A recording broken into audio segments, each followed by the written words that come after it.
Hello and welcome to the topic Venous Ulcer in the Dermatology module. By the end of this topic, you should be able to define venous ulcers, explain the pathophysiology, outline the causes and classification, describe the clinical manifestations of venous ulcers, outline the investigations done, and discuss the principles of management as well as the complications and prognosis.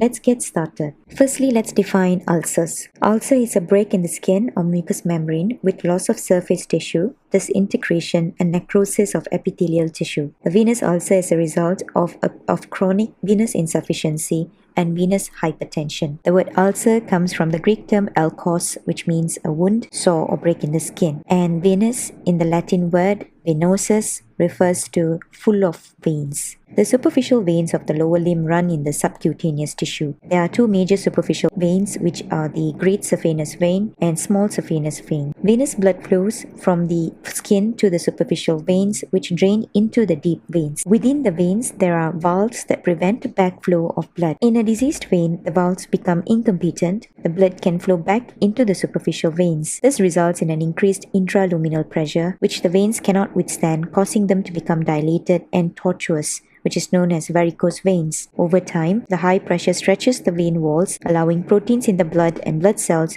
to leak into the subcutaneous tissues. This results in edema and eventual breakdown of said tissues due to lack of oxygen and nutrients. This also leads to brown pigmentation and ulceration. This image shows the pathophysiology of a formation of a venous ulcer. The causes of venous ulcers are varicose veins, deep vein thrombosis, and heart failure. Venous ulcers can be classified according to the CEAP classification. There are C0 to C6. C0 indicates no visible or palpable signs of venous disease. C1 is when there are telangiectasias or reticular veins. C2 indicates varicose veins. C3 indicates edema. C4 has two subclassifications, which is C4A and C4B. When there is pigmentation or eczema, it is classified as C4A, while C4B indicates lipodermatosclerosis or atrophy. C5 is healed venous ulcer and C6 is active venous ulcer. Let's discuss the clinical manifestation of venous ulcers.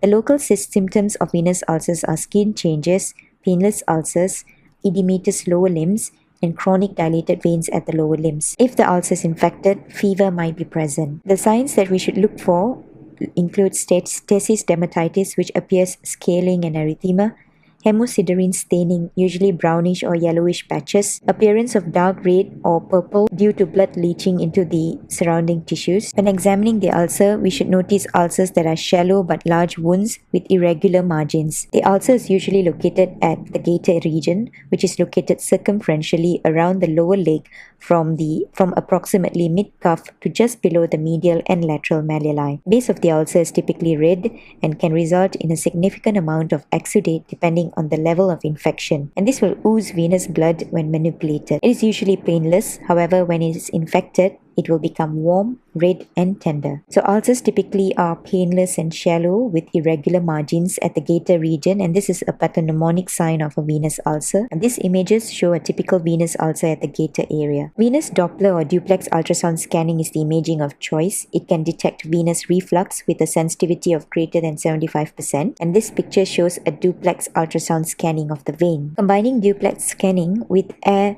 plethysmography, this can help to differentiate severe venous disease from mild venous disease. Ascending venography can also be done to obtain detailed anatomic information. This can reveal axial channel patency, perforator incompetence, obstruction, and the presence of deep vein thrombosis. A biopsy can be done at the ulcer slope, and if an ulcer is recurring, etiology is unclear, and all invasive and non-invasive studies have been performed, biopsy should be done.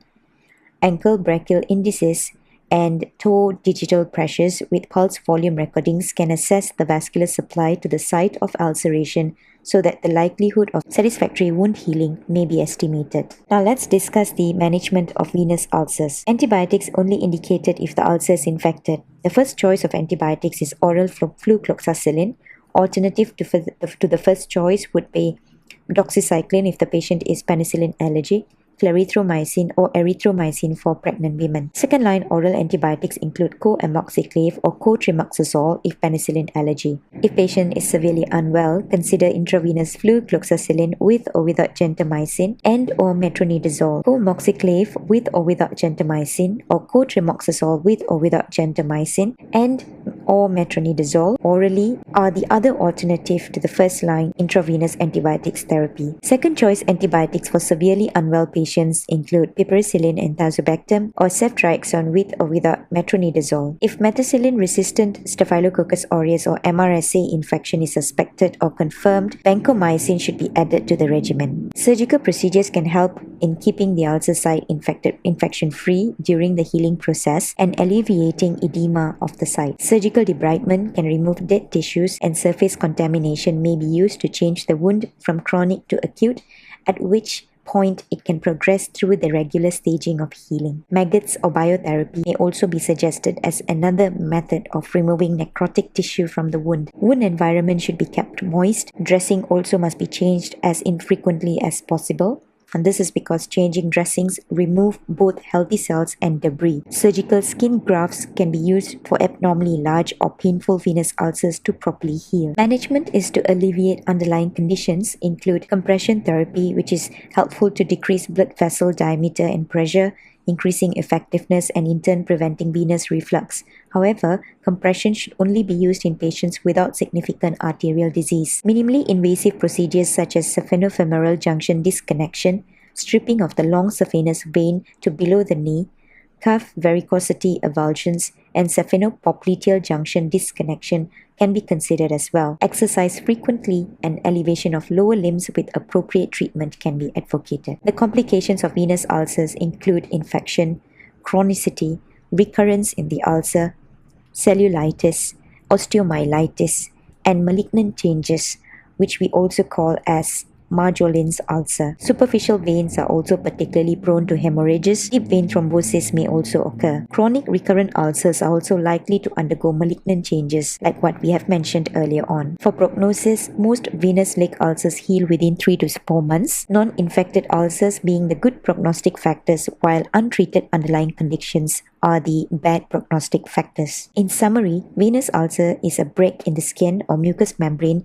caused by chronic venous insufficiency. Incompetent bowels cause increased intraluminal pressure leading to varicose veins. Proteins in the blood and blood cells tend to leach into the subcutaneous tissues. Lack of oxygen and nutrient causes edema and the breakdown of the tissue eventually. The causes of venous ulcer include varicose vein, deep vein thrombosis, and heart failure. Venous ulcers appear to be painless, shallow, but large wounds with irregular margins at the gaiter region. The investigation of choice for venous ulcer is Doppler or duplex ultrasound scan to detect venous reflux. Antibiotics is only indicated if the wound is infected. Surgical debridement can be helpful in keeping the ulcer site infection-free during the healing process and alleviating edema of the site. We have come to the end of this topic. Thank you.